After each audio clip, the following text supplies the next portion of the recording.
Kaya pala ganito ang naging resulta ng kapalaran ko. Kasi alam ng Diyos na kaya ko. Sa edad kong to, napagod na akong magmadali. Kaya lahat ng ginagawa ko ngayon, ini-enjoy ko na lang.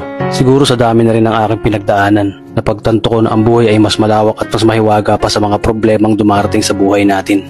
Tumatanda na tayo, baka sa kakahabol natin sa masagana at maayos na buhay, ay hindi na natin na-enjoy ang buhay.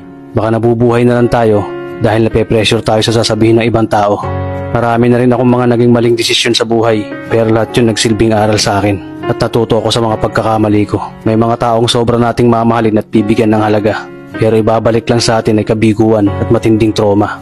Kaya wag nating lilingunin ng mga taong tulad nila dahil mas payapa kapag hindi ka na interesadong malaman pa kung ano pang balita sa kanila. At wag mong idepende ang sarili mo sa kahit kanino.